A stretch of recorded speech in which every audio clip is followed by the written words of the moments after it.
नमस्कार, म सुन्दर कसोजु। अहिले म रिडी क्षेत्रको एउटा त्यस्तो पुल नजिक छु जो नेपालकै दोस्रो लामो भनेर दाबी गरिएको छ, जबकि योभन्दा दोब्बर र तेब्बर लामो पुलहरू नेपालमा बनिसकेका छन्। यस्तो परिस्थितिमा किन यो पुललाई नेपालकै दोस्रो लामो पुल भनेर दाबी गरिएको छ त? आज यस बारेमा जानकारी दिनको लागि म तपाईहरू समक्ष उपस्थित छु। यो भिडियोलाई सुरुवात गर्नुभन्दा अघि तपाईहरूले मेरो फेसबुक, युट्युब र टिकटक एकाउन्टमा फलो गरेर आबद्धता जनाइदिनु भएकोमा तपाईहरूलाई धेरै धेरै धन्यवाद व्यक्त गर्दछु र तपाईहरूमध्ये कोही छुट्नु भएको छ भने कृपया मलाई फलो गरेर आबद्धता जनाइदिनु होला। अब हामी विषयवस्तुतर्फ प्रवेश गरौँ। नेपालको धनुषा र सिराहालाई जोड्ने गरिकन कमला नदीमा करिब 1500 मिटर लामो पुल बनिसकेको छ। त्यसैगरी इलामको माइखोला र बिहिबारेलाई जोड्ने गरिकन 820 मिटर लामो पुल पनि बनिसकेको छ। त्यसैगरी दाङको राप्ती नदीमा 818 मिटर लामो पुल पनि बनिसकेको छ। त्यसैगरी बागलुङको गोल्डेन ब्रिज पनि बनिसकेको छ, जसको लम्बाइ 567 मिटर रहेको छ। यो स्थितिमा मात्रै 525 मिटर लामो यो पुललाई किन नेपालकै दोस्रो लामो पुल भनेर दाबी गरिएको छ त?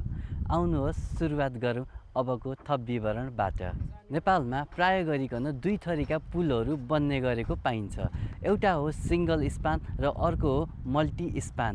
सिङ्गल स्पान भनेको एउटा छेउबाट अर्को छेउसम्ममा बिचमा कुनै पनि पिल्लरहरू नआउने अथवा स्पानहरू नआउने पुललाई सिङ्गल स्पान ब्रिज भन्छ भने एउटा छेउबाट अर्को छेउसम्म एउटाभन्दा धेरै पिल्लरहरू अथवा स्पानहरू आउँछ भने त्यसलाई मल्टी स्पान ब्रिज भनिन्छ। जस्तै यो पुल अहिले थोरगा र भटकुवालाई जोड्ने गरिकन बन्दै गरेको यो पुलको बिचमा कुनै पनि पिल्लरहरू आउँदैन, यसलाई सिङ्गल स्पान ब्रिज भन्छ। त्यसैगरी रिडीकै तीनमुखे पुल भनेको मल्टी स्पान ब्रिज हो।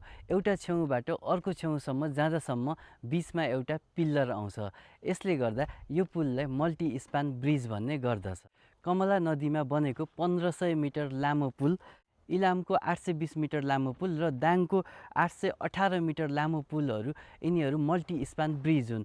यी ब्रिजहरूको बिचबिचमा पिल्लरहरू धेरै आउने भएका कारण यिनीहरू बिचमा ब्रेक हुन्छन् र त्यहाँबाट फेरि अर्को पुल सुरु हुने भएका कारणले गर्दा यिनीहरू रूपमा देख्दाखेरि लामो देखिए तापनि सारमा यी पुलहरूलाई छोटो मानिन्छ। सिङ्गल स्पान ब्रिजको कुरा गर्दाखेरि कालीगण्डकी नदीमा बनेको बागलुङ र पर्वतलाई जोड्ने गरी बनेको करिब 567 मिटर लामो गोल्डेन ब्रिज नेपालको सबैभन्दा लामो पुल हो। त्यसैगरी हालसम्ममा दोस्रो स्थानमा रहेको भनिएको कालीगण्डकी माथि नै बनेको गौरीधाम र नागलीवाङ जोड्ने पुल, जसको लम्बाइ 524 रहेको छ र हालसम्म 524 मिटर लामो पुल दोस्रो स्थानमा रहेको छ भने अब यो गौरीधाम र नागलीवाङलाई जोड्ने पुललाई 1 मिटरले पछि पार्दै रिडीको थोरगा र भटकुवालाई जोड्ने पुल चाहिँ अब दोस्रो स्थानमा पुग्दैछ र यो चाहिँ नेपालकै दोस्रो लामो पुल भनेर एउटा छुट्टै पहिचान बनाउन गइरहेको छ। नेपालकै दोस्रो लामो यो पुल अबको केही दिनमा निर्माण सम्पन्न हुँदैछ। यसको निर्माण सम्पन्न भइसकेपछि यसले रिडी क्षेत्रमा पर्यटन साथै आर्थिक समृद्धिको लागि पनि एउटा महत्त्वपूर्ण ढोका खोल्ने विश्वास गरिएको छ र यो पुल पर्यटन क्षेत्रको लागि एउटा महत्त्वपूर्ण आयामको रूपमा पनि स्थापित हुनेछ भने यसले थोरगेली र भटकेली जनतालाई पनि जोड्ने निश्चित छ। आजलाई यति नै।